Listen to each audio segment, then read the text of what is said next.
Sebelumnya, Assalamualaikum warahmatullahi wabarakatuh. Perkenalkan, nama saya Karila Idris dengan NPM 022722111139. Mata kuliah Metode Penelitian, mahasiswa aktif semester 4, Fakultas Ekonomi dan Bisnis, Program Studi Akuntansi. Jadi di sini saya akan sedikit menjelaskan tentang apa sih itu hermeneutika. Oke, baik. Hermeneutika bukan merupakan sebuah kajian keilmuan yang baru. Dalam sejarah perkembangannya, hermeneutika tidak lagi hanya sebatas kajian pemahaman atas teks. Pada abad ke-17 dan 18, hermeneutika telah mampu memunculkan pemikiran tentang wacana kebahasaan, filsafat dan keilmuan lainnya yang kemudian menghantarkan hermeneutika menjadi sebuah kajian keilmuan yang mapan pada abad ke-20. Berdasarkan konteks pemikiran masa kini, hermeneutika terasa begitu penting karena topik bahasanya memiliki relevansi pada seluruh ruang lingkup yang tidak hanya pada tataran empiris atau sekedar bersifat empirik analitik.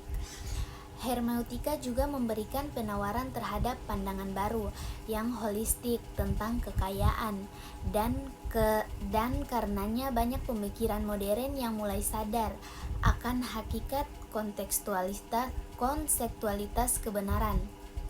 Berhubungan dengan hakikat kebenaran tersebut, penelitian menemukan sebuah doktrin inerrancy of the scripture atau pendirian yang kuat oleh pemeluk agama yang menyatakan kebenaran atas kitab sucinya dalam setiap teks yang dikatakannya. Tentunya doktrin tersebut merupakan sebuah sikap tendensi dari seorang pemeluk agama terhadap kitab suci yang menjadi keyakinan sehingga menjadikan seorang pemeluk agama yang taat atau beriman. Doktrin inerrancy of the scripture secara konseptualitas seharusnya dapat dipahami bahwa setiap teks kitab suci berisikan faktualisasi dari sebuah kebenaran dan sifatnya historis. Maka hal ini dapat dipandang bahwa kitab suci merupakan kitab keagamaan yang dipegang erat oleh seseorang pemeluk agama sebagai sebuah jalan untuk menuju kebenaran. Tentunya untuk setiap pada sebuah keyakinan atas kitab suci adalah melihat fakta sejarah yang tertuang dalam teks suci. Namun, dalam teks suci unsur historitas bukanlah satu-satunya alasan bagi seorang pemeluk agama untuk meyakini kitab suci. Dalam pandangan peneliti, teks kitab suci tidak hanya bermuatan fakta sejarah, lebih dari sekedar itu. Ada unsur-unsur fiksi atau fiksional yang melekat pada teks kitab suci yang dikaji, yang menjadikan manusia atau pemeluk agama mengetahui hal apa yang harus ia kerjakan untuk berada pada kebenaran dan menuai hasil dari kebenaran. Makna fiksi memang dikenal sebagai kajian terhadap studi teks dan non-teks dan tidak pada teks kitab suci karena ketidakcocokan teori atas makna yang secara umum didefinisikan sebagai yang tidak konkret seperti suatu cerita kejadian yang hanya berupa khayalan yang memang tidak pernah diketahui kebenarannya. Makna fiksi memang lebih cocok disandingkan pada teks-teks seperti novel, roman, atau pada cerita-cerita rekaan. Namun secara fungsi, fiksi memberikan suatu stimulus untuk menghidupkan imajinasi kepada manusia atau pemeluk agama, sehingga di dalam tahap berimajinasi, manusia dapat merenungkan bahkan menemukan makna yang tersirat dalam teks-teks kitab suci. Pada penelitian ini, peneliti berupaya untuk mengungkapkan makna fiksi dengan melakukan analisis melalui kajian hermeneutika. Tentu saja, hal ini tidak sekedar peneliti ungkapkan secara apatis atau bahkan hanya spekulasi dari pemikiran peneliti. Pada prinsipnya, dapat dirumuskan bahwa hermeneutika memiliki dua landasan pemikiran yang cukup dinamis untuk menelaah makna fiksi di dalam kitab suci. Yang pertama, sebagai seni praktis yang dapat digunakan dalam memahami ketidakjelasan pada teks dalam menafsirkan bahasa-bahasa lain, menerangkan dan menjelaskan. Kemudian yang kedua yaitu sebagai interpretasi yang menekankan pada aspek pemahaman diskursif, yaitu menunjukkan ke penjelasan pada dimensi penafsiran ekspresif. Pada tahap kedua ini, hermeneutika tidak hanya menjelaskan sesuatu tetapi juga merasionalkannya untuk memberikan sebuah paradigma yang tidak berat sebelah terhadap objek dari penelitian.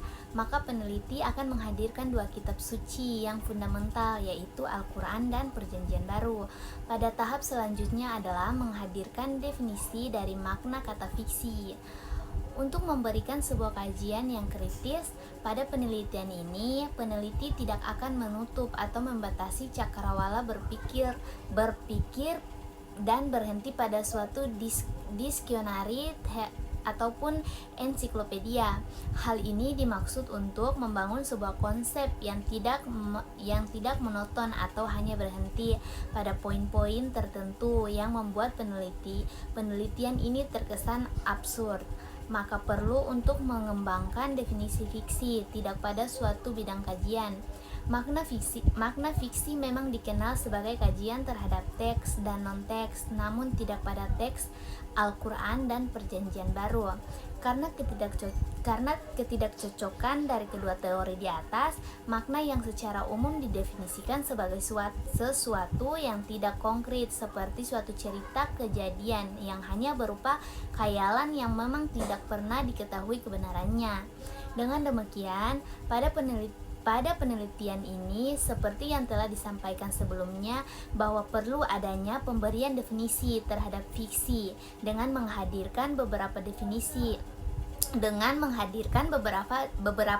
lain untuk memperluas cakrawala berpikir, sehingga pikiran kita tidak terbatas kepada kepasifan dalam aktus mengetahui, tetapi juga diharapkan untuk bisa aktif terhadap logika yang melekat pada hukum alam, seperti prima filosofi yang didefinisikan oleh Aristoteles sebagai kajian ilmu tentang yang ada, bagaimana adanya, tentang hakikat pengetahuan adalah sesuatu dalam dirinya sendiri dalam teori Kant. Bagaimanapun, hakikat hermeneutika adalah etnologi dan fenomenologi pemahaman. Cakrawala berpikir dengan mengedepankan reformulasi, begitu seharusnya fiksi dipahami. Kunci dari pemahaman sesungguhnya adalah partisipasi dan keterbukaan untuk manipulasi dan pengendalian. Masalah ketidakberterimaan pemikiran seseorang atas orang lain sesungguhnya adalah pola pembatasan pada dirinya. Jika pemikiran seseorang keluar dari batas pemikirannya, besar kemungkinan pemikiran tersebut dianggap ketidakbenaran yang tidak sesuai, maka perlu rasanya kita menerima pemikiran tersebut sebagai sebuah jalan untuk mencari kebenaran, seperti pandangan Gadamer tentang tradisi metafisika, bahwa kata-kata ada untuk mengekspresikan pandangan serta pemikiran-pemikiran. Dengan demikian, sedikit penelitian gambarkan bahwa hal ini juga merupakan sebuah pekerjaan tafsir dalam dinamika Islam. Tentunya ada sebuah keterkaitan antara hermeneutika dengan tafsir sebagai metode dalam memahami teks. Hermeneutika dalam metode tafsir pada dasarnya sesuai dengan metode tafsir di Al-Rai dengan konsep untuk mengetahui serta menangkap makna tersembunyi atau maksud Tuhan dalam kitab suci dengan masuk pada tataran kondisi sosial historis. Namun, untuk memberikan skema pemikiran pada arah kontemporer, pada penelitian ini peneliti berusaha untuk menetapkan hermeneutika sebagai jalan untuk menemukan makna fiksi dalam teks kitab suci fundamental atau Al-Quran dan Perjanjian Baru. Hal ini dikarenakan hermeneutika merupakan metode pemahaman dan interpretasi yang lebih radikal dalam mengungkapkan makna-makna sensitif dalam teks. Itu yang selanjutnya, yang kedua, teks kitab suci tersebut atau Al-Quran dan Perjanjian Baru. yang menjadi fokus pada penelitian ini memang memiliki perbedaan baik dari segi tekstualitas dan historisnya. Dalam penelitian ini pun tidak ada unsur dari peneliti untuk menguji kedua teks tersebut dalam segi orisinilitas yang justru akan menimbulkan perdebatan yang panjang. Dalam kaitannya sebagai teks kitab suci, peneliti setuju terhadap pandangan Ricord atas penolakan tentang teks merupakan bentuk diskursus insan secara catat. Bahkan lebih dari itu, Ricord menambahkan bahwa teks merupakan manifestis diskurs. Dalam teks kita menemukan kemungkinan keterbukaan atas bahasa yang memungkinkan manusia dapat bebas mengungkapkan.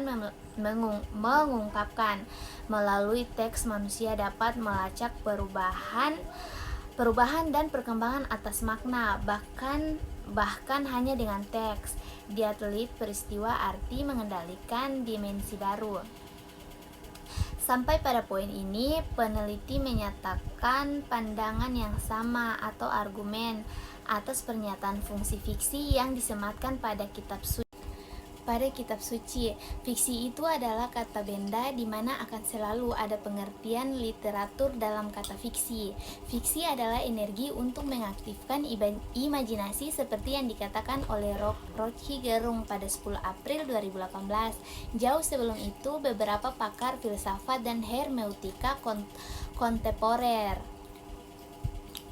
juga pernah mengatakan pernyataan yang sama tentang bagaimana fiksi terkandung pada teks-teks suci. Oleh karena itu, penelitian yang akan peneliti jalankan selain merupakan murni dari proses pembacaan literatur yang kemudian bermuara pada pernyataan tentang keberadaan makna fiksi dalam teks skriptur atau teks suci juga didasari untuk mencari jawaban dari pernyataan-pernyataan yang diungkapkan oleh para pakar tersebut. Fungsi dari fiksi menuntut kita untuk berpikir kreatif, atau sama dengan orang yang menunggu ekskatonnya, layaknya orang yang mengucapkan doa di dalam kitab Pupuk Harapan, bahwa dengan untaian doa itu kita akan tiba di tempat yang indah. Oke, jadi adapun tujuan penelitian, yaitu tujuan penelitian ini pada hakikatnya adalah upaya mendapatkan sebuah hasil dari sebuah penelitian. Tujuan yang ingin dicapai pada penelitian ini ada dua. Yang pertama, mengetahui analisis hermeneutika terhadap makna fiksi dalam kitab suci Al-Quran dan Perjanjian Baru. Kemudian yang kedua, mengetahui persamaan makna fiksi dalam kitab suci Al-Quran dan Perjanjian Baru dalam pandangan hermeneutika. Itu saja yang dapat saya sampaikan. Lebih dan kurangnya saya mohon maaf. Assalamualaikum warahmatullahi wabarakatuh.